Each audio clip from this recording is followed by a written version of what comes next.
राजेश चौधरी जी, अगर सत्ता अब आपके पास है, समाजवादी पार्टी विपक्ष में, वो कह रहे हैं कि भाई कल आप लोग नहीं रहेंगे, चले जाएंगे, तो भाई इसमें आप क्या ये कह देंगे कि नहीं, इनकी बातों को अफवाह के तौर पर लीजिए और विश्वास मत कीजिए?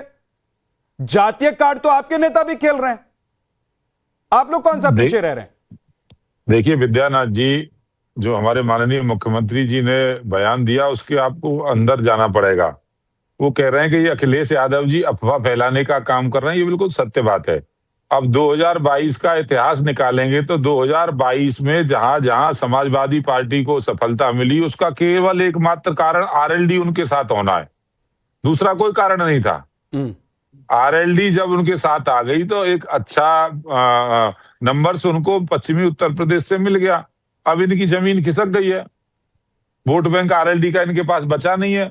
और ये वो लोग हैं जब समाजवादी पार्टी की सरकार उत्तर प्रदेश के अंदर थी तो गौरव चौधरी और सचिन चौधरी को दिन दहाड़े मुसलमानों ने कत्लेआम कर दिया था, केवल इसलिए कि वो अपनी बहन की छेड़छाड़ का विरोध कर रहे थे और छेड़छाड़ करने वाले मुसलमान थे।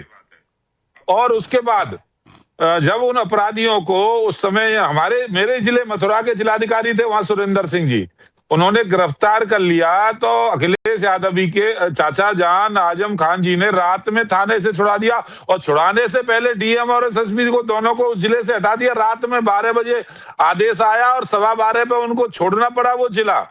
और उसके बाद पूरा मुजफ्फरनगर और पश्चिमी उत्तर प्रदेश दंगों की आग में झोंक दिया था इसी समाजवादी पार्टी ने। उसके बाद इनका सूपड़ा साफ हो गया था। तो ये हालत थी उत्तर प्रदेश की। दंगाई अगर इतने हालत उत्तर प्रदेश की है राजेश चौधरी जी, संजीव बालियान जी को क्यों कहना पड़ रहा है कि याद रखना, तुम भूल जाओगे तो मैं याद दिलाऊंगा, मैं याद दिलाऊंगा और तुम भूलना मत, और तुम भूल जाओगे तो मैं नहीं भूलूंगा, यहां तक कहना पड़ रहा है उनको? यही तो कह रहे हैं कि वो 2013 के दंगों को भूल मत जाना। समाजवादी पार्टी बर्बाद करने के लिए आती है, बेईमानी भ्रष्टाचार अराजकता करने के लिए आती है, गुंडागर्दी करने के लिए आती है। तो यही तो कह रहे, भूलना मत उस बात को। फिर दोबारा से योगी जी को तीसरी बार उत्तर प्रदेश का मुख्यमंत्री बनाना, ये तो जनता तय कर चुकी है भाई। और जहां तक ये बात कर रहे हैं, माननीय प्रधानमंत्री जी ने कहा एटीएम, तो नोएडा तो इनके लिए एटीएम था। यमुना एक्सप्रेस वे से मेरे क्षेत्र से ही, मेरी विधानसभा से निकलता है, गाड़ियों में नोट बोरियों में भर भर करके जाते थे नोएडा से समाजवादी पार्टी के कार्यालय और समाजवादी पार्टी के नेताओं के यहाँ पर बोरियों में भर के मंथली उगाई होती थी। 1-2 तारीख को ऐसे मान लो जैसे मेला लगता होगा, बोरों में भर भर कर नोट ये समाजवादी पार्टी के लोग ले जाते थे इसी नोएडा और ग्रेटर नोएडा से, जहां आज विकास हो रहा है। और वहां आने में डरते थे ये लोग, इतने अंधविश्वासी लोग थे कि वहां जाने में डरते थे। और न्यूज ये भी प्लान कर रहे थे कि योगी जी भी वहां ना जाएं। यही तो कहा कोडीन सीरप और एटीएम था इनके लिए। मामले चल रहे हैं, जरा उसको भी राजेश जी को बोलो ऐड कर ले जाता। कोडीन सिरप में एक पुलिस वाला 100 करोड़ लेके घूम रहा है। अब मुझे लगता है भ्रष्टाचार मुक्त हो चुका है उत्तर प्रदेश। यहां किसी भी पुलिस वाले, कोई भी अधिकारी के यहां मारो 100 करोड़ 200 करोड़ 500 करोड़। अब तो हालत इतनी ज्यादा है भ्रष्टाचार की भैया अखिलेश भाई जिसकी कोई लिमिट नहीं। अखिलेश भाई सुनिए, मैं आपकी ये भी पूरा उत्तर प्रदेश देख रहा है चौधरी साहब। मैं आपकी बात का जवाब देता हूं। यमुना एक्सप्रेस वे पर रात में चढ़ने में डर लगता था, लूट हो जाती थी, जिलाधिकारी के साथ हो गई होती अगर नहीं होता तो। ये हालत थी आपके शासनकाल में। हमारे यहाँ पर रात में यमुना एक्सप्रेस वे और हाईवे बंद हो जाते थे, इतना अराजकता का माहौल था। आज कानून का राज स्थापित हुआ है। अब जब कानून का राज स्थापित हो गया है, गुंडागर्दी खत्म हो गई है, तो समाजवादी पार्टी भी खत्म होगी, क्योंकि ये दोनों तो एक दूसरे के पूरक हैं। अब लोकदल इनको छोड़ के चले गए आरएलडी वाले, तो उसको बड़ा पीड़ित है अंदर से, जमीन खिसक गई है। बोलिए अखिलेश जी। आपके सरकार का डेटा है प्रतिदिन 5 मुठभेड़ है, प्रतिदिन सरकार के खाते। तो ये मुठभेड़ किससे हो रही? पुलिस आपस में कर रही है, साहब बदमाशों से हो रही है। प्रतिदिन 5 मुठभेड़ है, ये सरकार डेटा दे रही है। तो जब अपराधी जब भाग गए हैं तो ये बदमाश 2017 के बाद ही पैदा हुए कि वहां पहले से थे जिनसे मुठभेड़ हो रही है? अखिलेश जी जरा पृष्ठभूमि भी बताइए। देखिए 2017 एक मिनट राजेश चौधरी जी रुकिएगा, एक सेकंड। मैं तो आपके डेटा जो सरकार कहती है जी,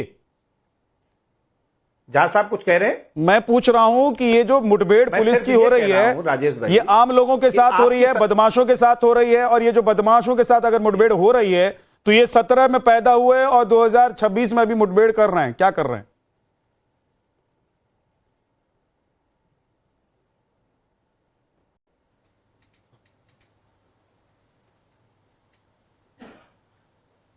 अखिलेश जी तक मुझे लगता है आवाज नहीं पहुंच रही है, वापस आऊंगा आपके पास। लेकिन जगदीश शर्मा जी, अभी अफवाहों के बाजार की बात हो रही है, क्या आपको लग रहा है कि बीजेपी अफवाह फैला रही है समाजवादी पार्टी के लिए? समाजवादी पार्टी ने एक पूरा बाजार गर्म कर रखा है पीडीए के नाम पर, जाति के नाम पर, और जिस तरीके की राजनीति समाजवादी पार्टी की रही है उस हिसाब से अब समाजवादी पार्टी को लग रहा है कि आगे चुनाव नहीं जीत सकते, इसलिए कुछ नया करने की जरूरत है, पीडीए जैसा कार्ड खेलना है।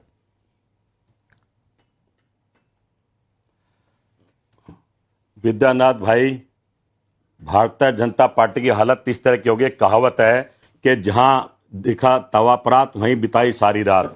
भारतीय जनता पार्टी को जहां चुनाव दिखते ना, देश का मुखिया चाहे गृह मंत्री पैर पकड़ लेते, जाके पैर धोने लग जाए, चाहे दलित हो चाहे जाट हो। और जब चुनाव वगैरह स्टेट में नहीं तो उसको ऐसा धोते हैं जैसे पिछली बार जाटों को धोया था। टकैत साहब की बात बता रहे थे, मलिक की बात बता रहे थे, उपराष्ट्रपति की बात, ये सारे जाट थे। पर अब इनको जाट चाहिए तो पैर भी पकड़ लेंगे। इनको 70 कुर्सी से इतना लगाव है। जनता एक भी चुनाव मुझे बता दो जब से मोदी जी आए हैं, विकास सबका साथ सबके विकास पे या इनके काम पे कोई चुनाव हुआ हो।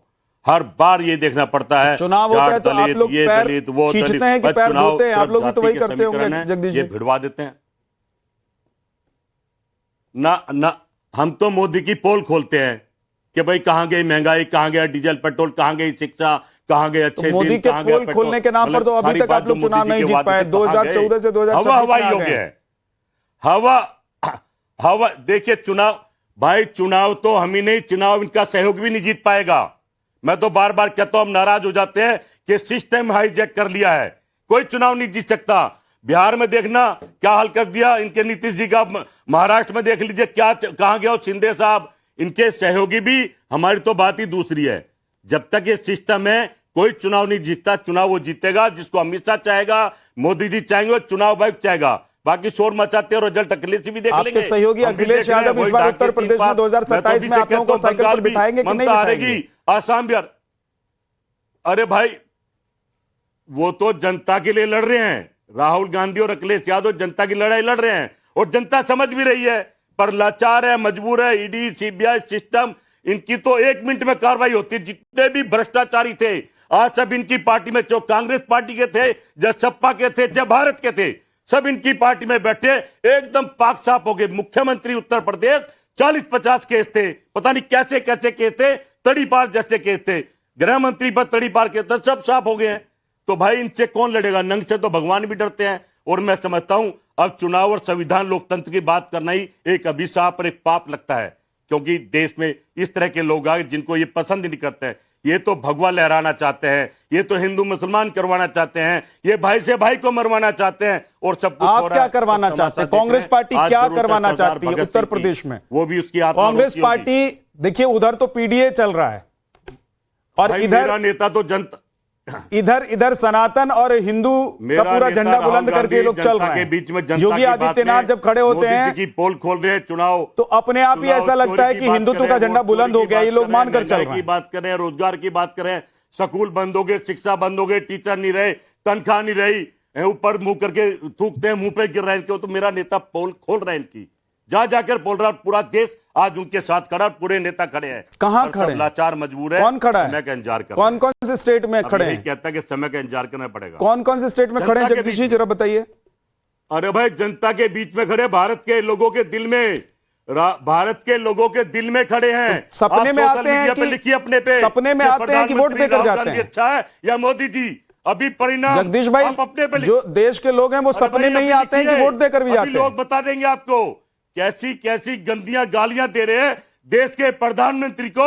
हमें तो शर्म आती है। अच्छी बात ये हमारा भारत। अभी एक भाई कह रहा था हम चांद मैं कह रहा हूं कि पर रुपया धरती में चला गया, उसकी बात नहीं बता रहे हैं। मैं आपसे पूछ रहा हूं, चांद पे तो चले गए, रुपया धरती में चला गया, उसकी बात नहीं करेंगे।